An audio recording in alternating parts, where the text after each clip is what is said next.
You're listening to the Ground Transportation Podcast with Ken Lucci of Driving Transactions and James Blaine of PAX Training. Learn how you can build a thriving transportation business with real profits, repeat clients, and enterprise value.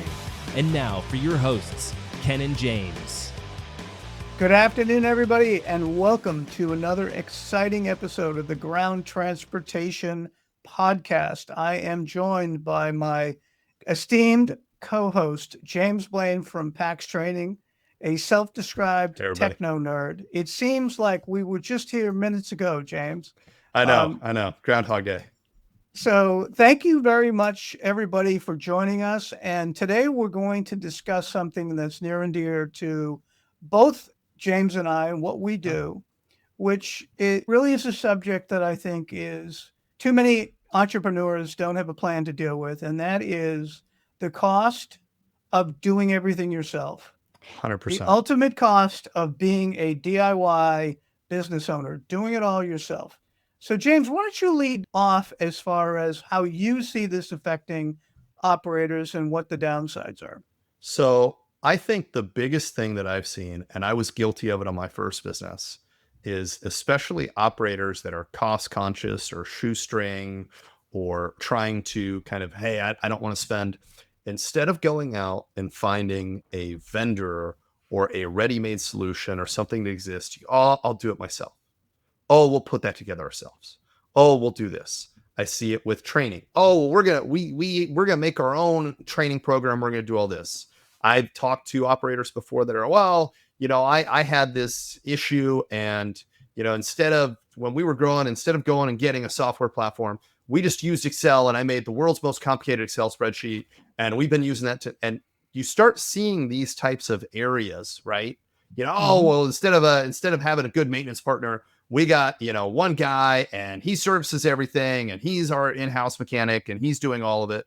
Okay. There's a time and a place where it makes sense to in-house having your own mechanic, having your own staff. There's a time and a place where it makes sense to say, hey, I have this training. I've got one car. I'm going to teach them what I do. There's a time and a place where it makes sense to do these kinds of things on a shoestringer on your own. But what we see happen time and time again in the industry is you have larger companies that are trying to save money and ultimately cost themselves more money or keep themselves from growing and doing that. It becomes one of those things where you find yourself reinventing the wheel when you could have gone to a shelf, got a part off the shelf, put it in place in your business, and moved on to the next problem. And you're almost punishing yourself as a result. Well, there's two things that come to mind. One is the phrase chief cook and bottle washer. Yep. Right. And the other to me is the Peter principle. The Peter principle is where you've reached your own level of incompetence, and I don't mean to use the term incompetence, but you've reached your own level. You're a level where you're unable to break through to the next step. Yeah. You're unable to scale. You're unable to buy the next vehicle. I talked to an operator the other day, first thing in the morning. I spoke to him and I said, "How's it going?" And he said, "It's business is good, but I'm just burning out." And I, well, tell me what you mean by that. Well, I'm just doing everything. I'm a perfectionist. And this is his exact words. I'm a perfectionist. I'm doing everything. I'm doing the reservations. I'm closing the jobs. I'm doing the finance. They said, "Okay, back up. I thought when we last talked, you had so-and-so and she was helping you." "Yes, but she left." And well, wait a minute. So let's talk about that. And I do believe this, the biggest issue that I see in this industry with operators that are under 5 million, the smaller, the worse it is the working in the business and not on the business. 100%, 110%. So my comment to him was, step back, write down everything that she did and design a job description and daily activities of the next person you're going to put in her place. Then I think you should write down everything that you do, every process. And, Ken, it's so much. Great. Doesn't matter. Take a yellow pad or a computer screen, open up 5 computer screens and create an Excel sheet for reservations, one for dispatch, one for billing and accounting, and literally write down on a granular level, step by step, what it means to do that process. Scaling any business is all about people, processes, procedures, and profit. Yep. So have to have a system. Right. You have to have a system. And the excuse of that I don't have the money to do that, well, that usually means to me, okay, because it's where I gravitate, you're not pricing your services properly. Because if you don't have the money to evolve the business into the next level, you're doing something wrong. You're the proverbial squirrel on a wheel. Listen, and there's nothing wrong with that. But don't delude yourself into thinking that you have anything more than you've created a job for yourself that will suffer and die when you suffer and die. If you want to create a business and you want to employ even the first person, frankly, you owe it to that person to have systematized your business. It's curious to me that people with a service like PAX, that anybody would say to you, no, I'm just going to write down my own training. Oh, we're different. Well, so here's the thing, and you've hit on something really important. So one of my personal mentors is Athena Grimm from BAC up in Alaska. And we were chatting the other night. By the way, a state that does not have Uber or Lyft.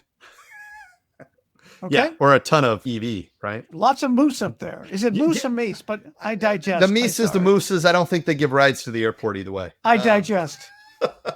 No, so Athena and I were talking the other night, and I think one of the things that comes up that is massive here is it's limiting beliefs. And there's a lot of people that have, and you've already hit on this, which is why I wanted to bring it up. A lot of people have these limiting beliefs of, well, I can't train someone to do it because I'm the only one who can do it right. Oh, I can't find anybody to do that. Well, another good friend of mine, Becky in Boston, big shout out, Becky, because I remember sitting down at a show talking to Becky about frustration with that I was having, frustration with employees do that. She said, look, it doesn't matter how hard it is. You might have to have someone come in and do that thing 5, 10, 20 times. And you feel like you're just Groundhog's Day doing it over and over. But if you don't invest the time to develop and teach them and get where they need to go and have that process and expand, you are never going to be able to hand that process off and be able to develop processes and systems, right? So you've got two really incredible women in the industry that know about growing and scaling businesses and are powerhouses in their own right that kind of give that same type of advice of you've got to know when you can expand out by getting rid of the limiting beliefs that are telling you, I'm the only one that can do it right. Or, I'm the only one that can do this, or this isn't something that can be handed off, or this is something exclusively for that. Look, if you find ways to go out and again, take advantage of what's in the industry. Look, every business might be different, but every business owner faces similar challenges. And every business has the same processes. I don't give a shit what industry you're in. You have the marketing processes, the sales processes, the operations process, the administrative processes, the finance and accounting piece. Okay. Every single business does. And let's face it, people get into the limousine space in many cases because either they were a driver and listen, some of the biggest, Dawson Rudder, right? I mean, Robert Alexander, some of the biggest players in the industry got in as drivers and have grown to be global companies. I mean, look, my business partner got in the same way, right? I mean, literally a borrowed car and a cell phone. So at the end of the day, I get it, but they have to evolve their company and they have to evolve their business beyond themselves. My dad taught me in many things. And one of the things he taught me, he was on a supermarket. And we used to go, I think I've told the story before. We used to go on a Sunday. Back then, you used to break down the side of a cow, right? They would come in on rails. And I used to jump on top of the cow and ride the rail. Right? I need to see you with a butcher's knife riding a cow on a rail, hacking on it. The rail would go from the back loading dock in the ceiling into the meat walk-in. And I would ride the rail, whether there was a cow on it or not. There was the big hooks. And I would ride. All right. So on Sunday, I would say to him, Dad, why are we at the store and you're cutting meat? He said, you see this cow? And I said, yeah. He said, I know how to break it down. And if I break it down on a Sunday, I don't have to pay somebody $27 an hour. I mean, this was back in the day. Yeah. And a meat cutter was making serious money. Right.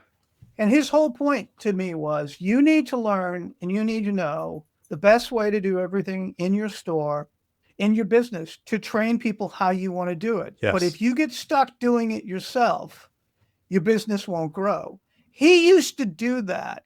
He used to cut down the cow because he wanted to show the meat cutter that he was Exactly not how, yeah. necessarily holding him captive, so to speak.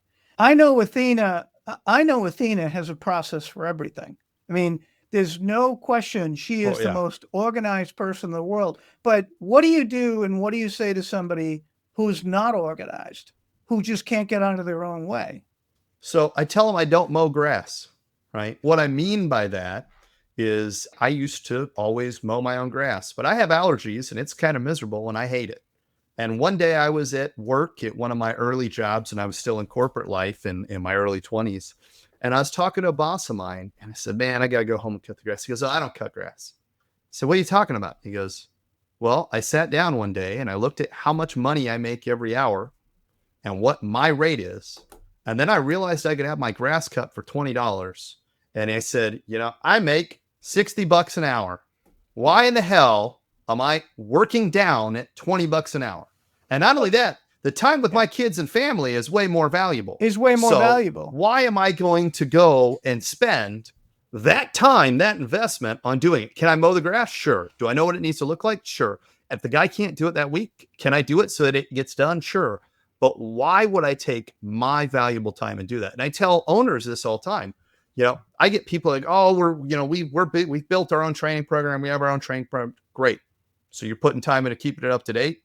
You've laid out all your processes. You're Nope. keeping up with things. Nope. Well, no. Okay. So what you're telling me is we put a lot of money into something a long time ago and we don't want to put money into it now, but then we still want to have the highest levels of service and no accidents and kind of get it. And I go, okay, well, great.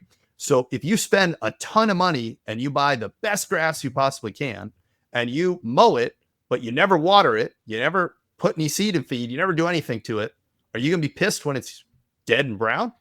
I give that analogy only because we're talking about the mowing grass one, but that's what I see people do in business. And I see it happen time and time again. I think it also is, someone taught me once that this was primarily in sales, but number one, know your worth. Yep. Okay. And number two, is that the best use of your time? 100%. Which what you just said answers that question.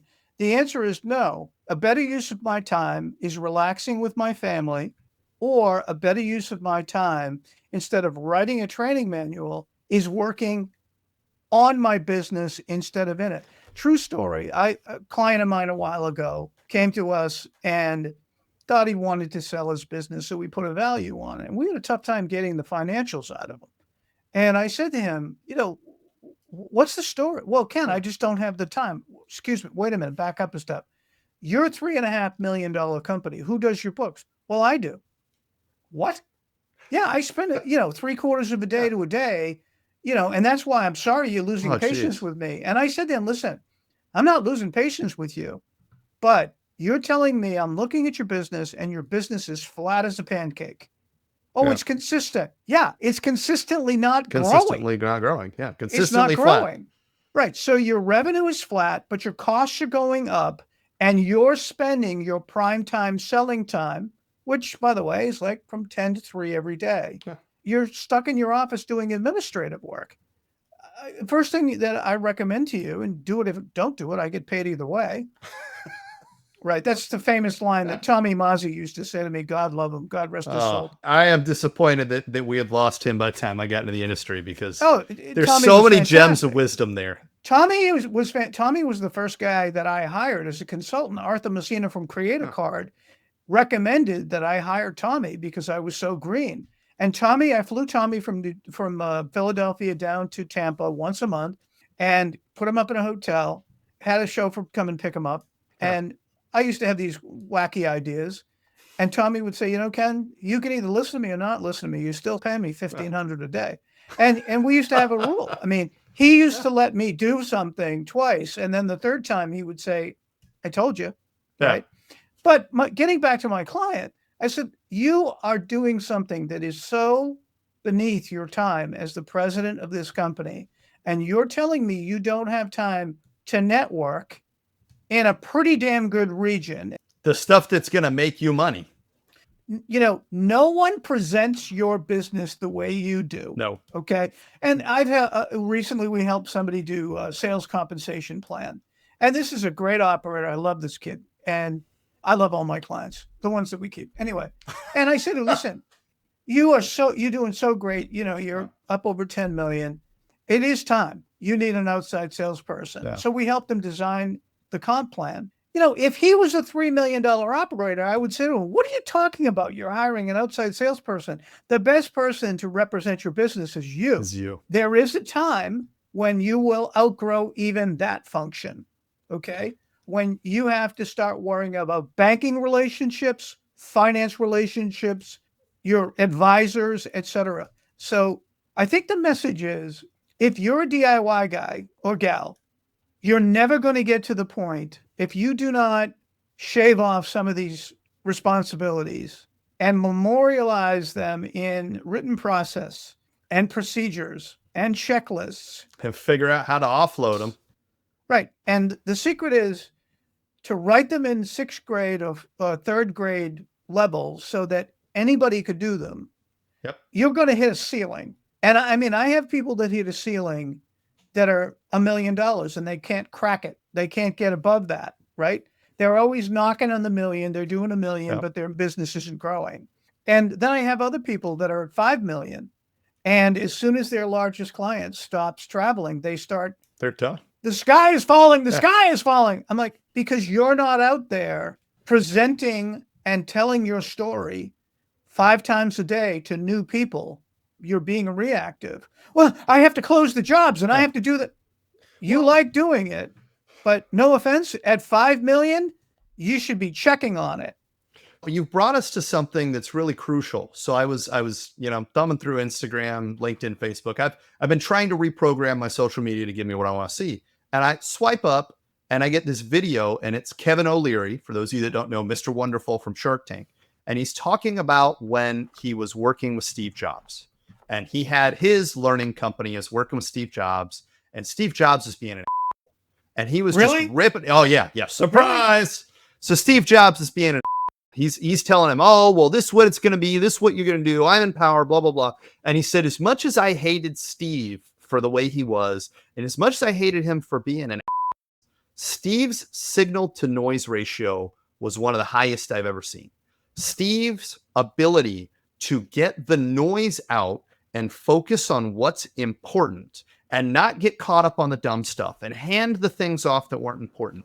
Almost everything that he focused on was where he needed to be focusing on. And he was able to either hand off or filter out or find ways to not let the things steal his time. And that's what we're talking about here. But by the way, you don't have to be an no. Okay.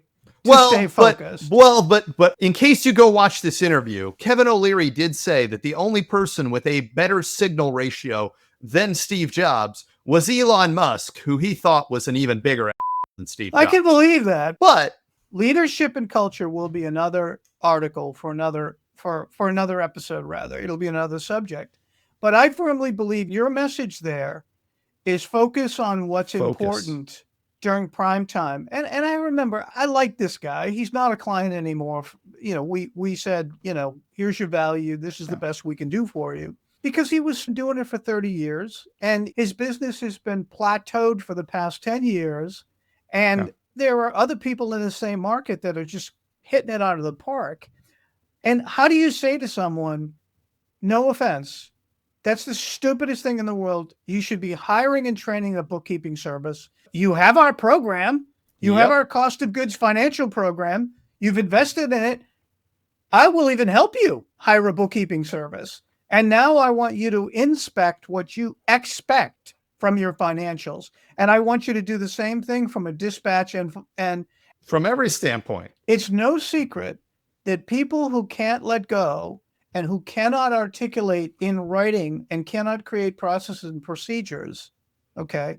And I understand you created the company. I understand that you started from scratch. At some point, DIY, the people who are stuck in DIY, to me, are the people who are stuck and have control issues. Well, so a couple things. One, that goes back to the limiting belief. One of the things that Athena and I talked about a lot, I mentioned that conversation we had recently.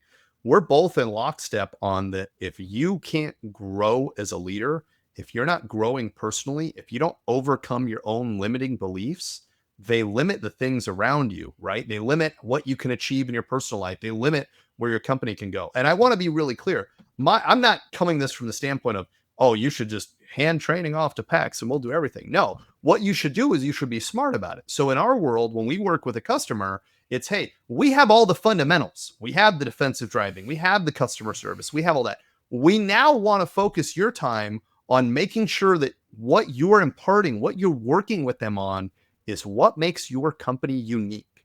What is your secret culture. herbs and spices? What is your culture? What are you doing? How do you do it? What are your client procedures, right? Because look, I gave this example, before. You have to be able to invest the time in the signal. And I can tell you right now, trying to get someone to understand, hey, you're a motor coach driver. Let me show you all the features of a motor coach. Let me show you all the features of this Escalade. That's not what your passengers and your customers want from you. So you want to be able to take the fundamentals and deliver it in a way that makes sense and then do it. To your point, and Ken, you tell me if I'm wrong here, right? And this is what I do in my company. I'm not dealing with the books day to day, but you better believe that once a month, I'm doing a review of my balance sheet, of my P&L, of what our numbers look like, of what's going on. Yeah. And I sit down with my bookkeeper and we go through every single number and make sure it's right.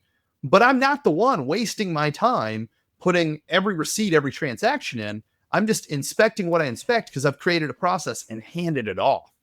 Yeah, I mean, we dealt with an operator today that's $1 million operator, and every single day, he's the one that's putting in all of the receipts. She's closing out the jobs. At $1 million? Yeah, and I said the same thing to him. Is that the best use of your time during the day? And he hired us because he's having profitability problems. And when we looked at the business, he's doing $1 million. He has 16 pieces of equipment. That production should be at almost $3 million, right? Yeah. So the DIY is self-limiting, okay? It's almost like a self-perpetuating problem. I don't have the money to hire someone else, etc. Yep. And so therefore I need to do it myself. Let's just break it down. To me, it's focusing on what are the most important priorities and when. I mean, I have a client that probably gets up at 5 o'clock every single morning. And the first thing he does is close out the jobs from the night before until 10 o'clock or 11 o'clock because the phone rings and so-and-so didn't show up. And I've said to him, I'm not going to tell you that you're doing something wrong because that's what you want to do. But you're about a $5 million business. I don't think that's the good use of the owner's time every single day. So it's focus on what will move the business forward. Yep. You closing the reservations and billing the jobs and hitting the credit cards may be something you enjoy, but that's not going to move the business forward. Now, you checking to make sure that somebody has done it, 100% will. But it's 10 minutes of your day instead of 3 hours from your day. So what's the most important thing that you deal with? Because, you're kind of like a one-man army. You do have your buddy there who's in sales. And I know that you meet with Bruce because you guys are partners and you oversee the business. But what do you focus on during prime time? What's the most important thing? So look, I mean, I'll be blunt, and most people, they see the faces of the company, right? They see me, they see Aaron, Bruce. I run PAX day to day, and I will tell you that my big thing is that we are not in the same boat as most companies when it comes to having a bunch of employees that are drivers. But, the people that you're never going to get to see, look, I love development. I came from tech, from that background. But at a point, I figured out, hey, I'm not the right guy to be doing the development. So what do? I come in, I lay down what I want to see, I lay down what we're working on, and then I hand it off to the people that manage that. I work on, in my world, as we've talked about, I really try to keep my focus on project managing, and I'm our number one salesperson, right? I'm going out to shows. I'm going out. I'm trying to be the face. I'm going out. I'm trying to do these things.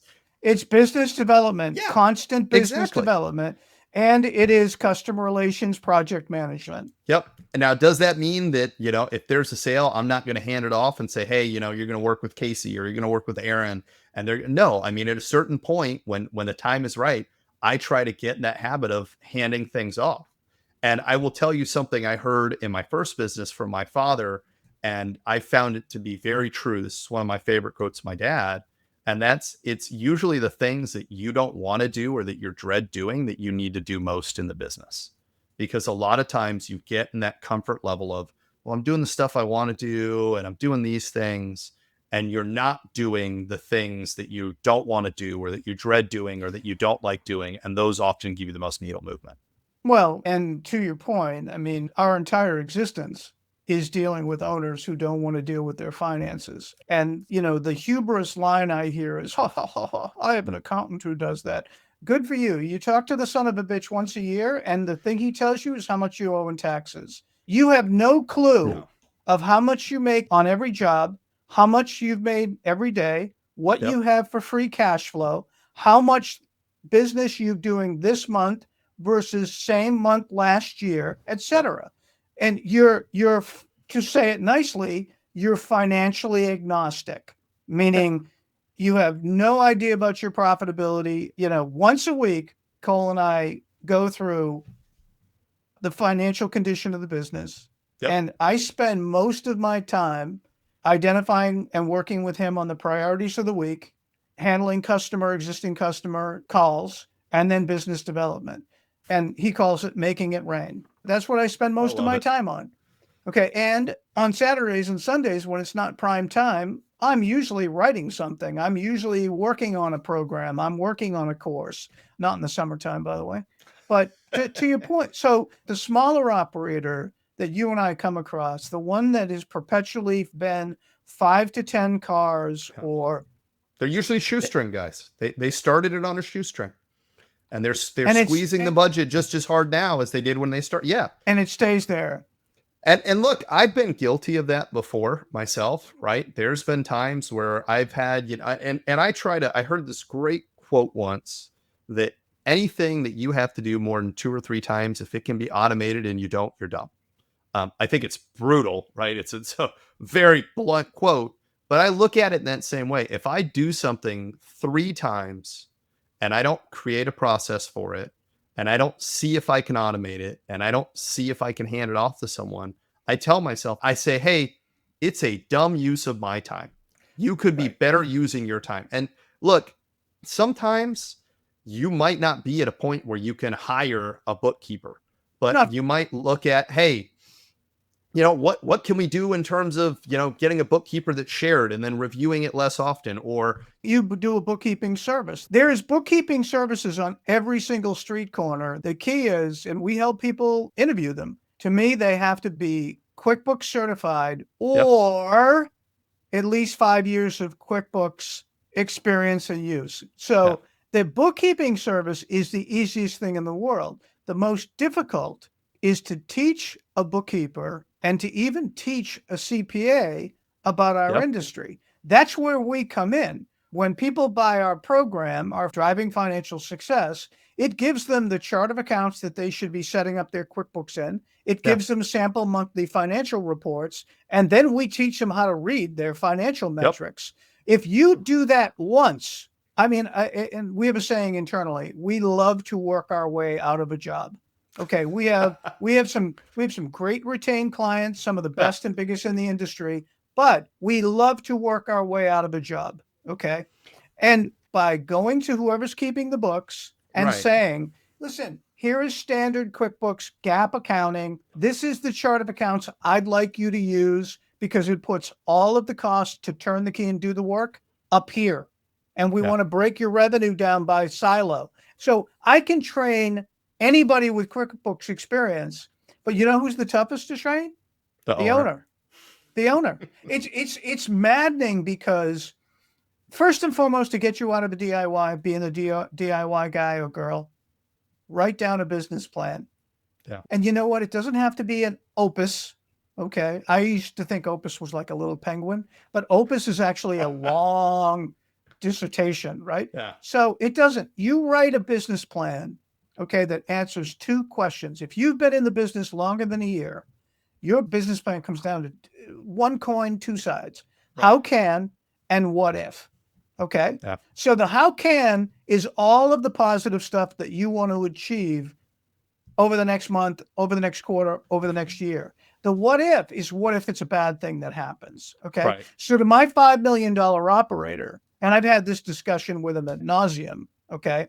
How can you duplicate your biggest client? Biggest client does $1 million with you. How can you duplicate them? Because that's the Achilles heel to your operation. When they stop traveling, you start freaking out like Chicken Little. So the how can is what is my plan to 3 to 5x that client. So he's not the only, let's just say he's a lawyer. He's not the only law firm, right? So, and then the what if is what if you get sick? Well, what if you get hit by a bus tomorrow? What if that big client leaves you, right? So you have to have a plan. So guy says to me, this $5 million operator, I've had 3 or 4 people that I've tried to hire that I have hired that haven't worked out. And I said, okay, well, let's look at that. Is it the people? Right. And you look at their resumes are great. Or is it you? Okay. Right. And the reality is it's not him as an individual. It's him as a leader. He tells them something as if they've done it wrong, rather than saying, here is the outline on how I want you to handle this. Yeah. Right. So you come up with your business plan. The how can is the good stuff, what you want to achieve. The what if is what you're going to plan against. And then you create in bullet form how you're going to achieve these how cans and how you're going to deal with the what ifs. The policies and procedures, to me, people get really torqued up about it, right? Yeah. There's software out there. One of them is called Tranual. Yep. And by the way, the guy that wrote this book is the pitch man for them, right? Michael Gerber. If I could ever get him on the podcast, if anybody knows Michael Gerber.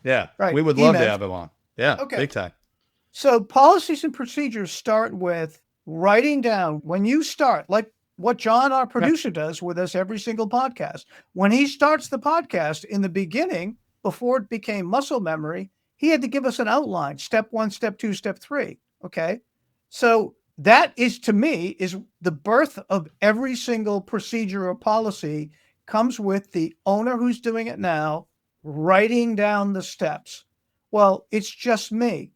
Okay. Do you have drivers? Yes. How about if you train one of your drivers to be able to give you a morning off so that you can go out and do business development, right? You've just taken a giant step forward. But my $5 million operator, fight with him constantly. Oh, you should see what this driver did. He had a low air pressure at the airport. And, he drove it all the way home and wrecked the rim because it was flat by the time he came back. I said, okay, teachable moment. Write down what should have happened. Okay. So he has a reservations department that's on duty 24 hours a day, reservations and dispatch. What should they have told the chauffeur? Assume the chauffeur maybe doesn't have the greatest common sense Well, but where you're going with this, right? This is all about playing chess and not checkers, right? Absolutely. I do this with operators all the time, right? If you're a PAX member, you don't need this Tranual. You don't need all that jazz. You just have to let us know, because what we have built out and we've got set up we've got a list that is, here's the 5 days of training. Here's what you're doing when you're onboarding. Here's what you're doing when you bring them in. For every department. Yeah. And we help people do this in every single department, right? And one of the things I tell people all the time, if you go look at my dispatcher training or you go look at my CSR training, I'm not worried about training them how to use your software. If your main concern with training a dispatcher or a CSR is how do I train them to use whatever software we use, you blew it. Because that's one, if you ever change software, you're screwed. But two, that's not how you do it. That's like if I said, hey, I'm sending you to a surgeon. We didn't teach him how to think about the surgery. We taught him how to use the knife and the stitches to open you up and cut you open. And he knows how to use all the tools. Well, great. Does he know that if he nicks my heart, he's going to kill me while he's in there? Well, no, we didn't think he needed to know that, right? Well, does he know that he needs to look around and see if there's anything else inside of there wrong with me? Well, no. He just knows how to go in and use the tools, right? That's what happens in so many businesses. We get so caught up with how do we use the software? How do we use this? How do we use that? That we forget that you've got to teach people how to think. So to the point where you just brought up about the teachable moment, in my world, if that happens, two things. One, you've got to decide how you're going to work with and re-educate that individual person. But if that's truly a teachable moment, hey, we're going to have our vehicle defect policy. If you get a flat tire, if you see a bus overheat, if you have any of these types of issues, this is what you're supposed to do. This is what you do. And then if you're a PAX member, dude, I just made your life easy because you throw it in the platform, you click 3 buttons, and everyone in the company has it. Now, back to managing time, you still got to make sure they go in and they do it, and you're inspecting and figuring out, well, okay, I've got these 6 people that never went in and did that. I need to grab them and talk to them. But you're switching it to a game of chess instead of checkers. And this same individual comes to me and laments. It's almost like what Mazi used to do, which is a degree of psychological consulting, right? Which we hate. That's why we just get back to the finance and profit piece. Every month it's complaints about so-and-so and such and such. And I go back and say, okay, what does the documentation say? Yeah. What does the policy say? What does the outline say? I mean, my dad ran a business that was $8 million, which was a supermarket, and he passed it on to my brother. My brother was big on outlines and checklists. Okay. My brother could tell you what the gross profit margin was of an Italian sub. Do you know how he did it? No. Do you know how he did it?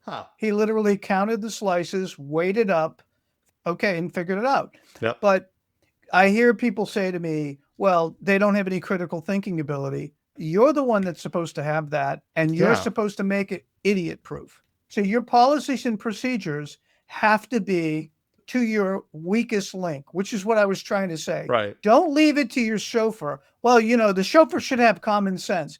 No, you should, when you really think about what we do as an industry is 85% rinse and repeat. Yes. 85% vanilla ice cream trips. Okay. Yep. And then the ones that are the most valuable are the ones that can do the high touch, the real tough stuff, right? But the most operators out there, if you just master a B+, or an A-, you'll be better than most anybody in your marketplace. And to me, it comes down to starting from, if you're the DIY guy, I'm not saying for the whole business, but if, like my client who spends 2 days doing his QuickBooks because he doesn't trust the that he sits on. Yeah, it's not a good use of your time. It's not a good use of your time. No. And how do I know that? Because you're stuck at $3 million. That's why it's not a good use of your time. At the same time, he's complaining that he needs a chauffeur trainer, or he says he needs a dispatch supervisor. You would be free to solve those other problems. And I remember saying to him, you've been doing this for 30 years. Are you going to wait for year 31 to solve that problem, or what?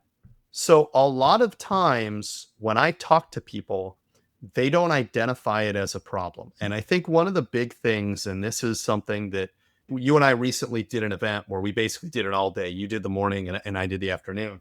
And one of the things that I spent a lot of time talking about there with policies is a lot of people go one of two ways with policies. They copy and paste someone else's and they just drop them in and they have no idea what's in them because they think it's a legal stopgap to cover them in a lawsuit. Right. And the other half try to put policies in place for everything. Look, I'll say this on the podcast. I say it in that course.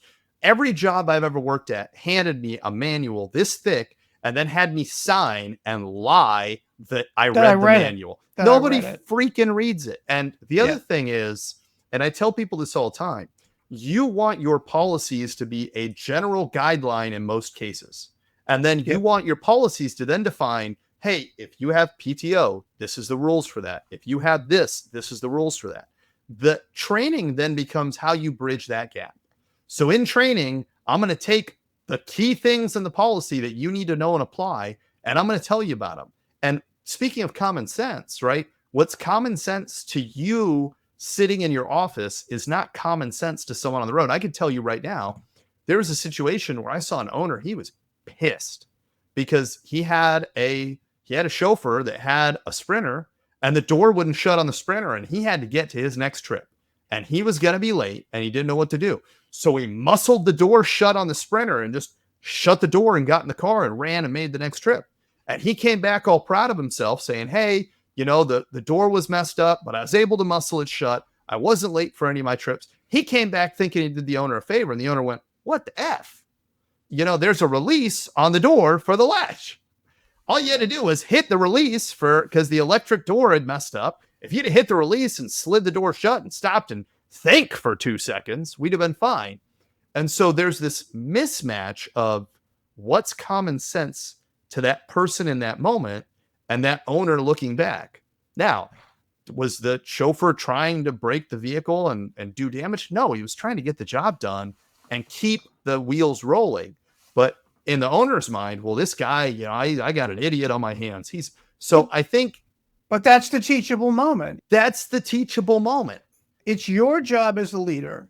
If Yes. it happens once, if something wrong happens once, your job is not to bitch the person out. No. It's follow the rules of the 5-minute manager. Listen, you're a great guy, James. You're a great guy. Thank you for trying to solve the problem. I apologize. We should have shown you that. And now you make that part of your training program. Yes. And so it never happens again. That's your chestnut checkers moment, right? If it happens more than 3 times, it's you, not them. Correct. Right? Because you didn't figure out, and it's the same thing with the automation. And I tell people this all the time. If you got 3 problems that if third time it happens, man, I hear all the time, I have this problem. It happens over and over. Well, what do you do? Well, every time they screw it up, I bring them in. And I said, okay, great. So what does that do to keep the problem from happening, right? Nothing. If the same person does it 10 times in a row, clearly they're not going to get it. Maybe it's just that person. But if every time you have to bring in someone different for a problem, you're not proactively getting ahead of it. So I think this, I'm sure you see this in finance as we see it in training. As we kind of wrap this one up, Ken, I'm curious to know, I've shared a couple of my hard and fast rules, and you have too. Is there one rule or one thing that you think about when it comes to DIYing that you use as your temperature gauge to say, okay, this isn't an effective use of my time. I need to either outsource it, hire someone for it, or somehow get it off my plate and onto someone else's. How do you do that? I think that's a good place to leave it. We have a 12-month business plan, and we have milestones, whether it's a milestone for the week or whatever it is. If I keep running into a roadblock that's keeping me from getting to the next step, I know it's not a good use of my time. I examine my time. Cole will tell you that everything we do is billable. So I would tell the average owner that if you're stuck at, whether it's stuck at revenue, stuck at a number of trips, the vehicles are not moving, you're the only one that can unstick your business. And to me, it starts with a very simple plan and starts with using your week and determining what is the best time of day or day of the week to do a specific function. And if that function is not worthy of the owner of the business, figure out someone else to do it, or at least cross-train someone to do it.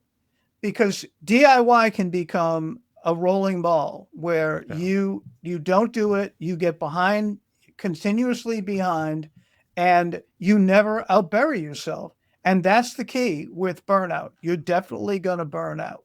So if you don't figure out a way to schedule yourself and every hour of your day as to what's the best use of my time and offload the other things so that you can work on your business, not immersed in your business, you're never going to leave the DIY stage. No, so that's actually, I think, a good place to end. Yeah, I can't think of a better thing to hit. I mean, you summed it up. This book is the best investment any entrepreneur could make. And I'm dying to see if anybody knows Michael Gerber. We'd love to have him on the podcast. We would love to have him at the NLA Chauffeur Driven show as a speaker. But this is one of the best books you can the E-myth, the E is for entrepreneur, the E-myth, and why most small businesses don't work and what to do about them. Thanks, James. It's been a great podcast today, and we'll catch you all next week. Thank you, everybody, for listening. Please leave us your comments, subscribe, let us know how you think we're doing, and we'll see you on the next episode of the Ground Transportation Podcast. Thank you for listening to the Ground Transportation Podcast. If you enjoyed this episode, please remember to subscribe to the show on Apple, Spotify, YouTube, or wherever you get your podcasts. For more information about PAX Training and to contact James, go to paxtraining.com. And for more information about driving transactions and to contact Ken, go to drivingtransactions.com. We'll see you next time on the Ground Transportation Podcast.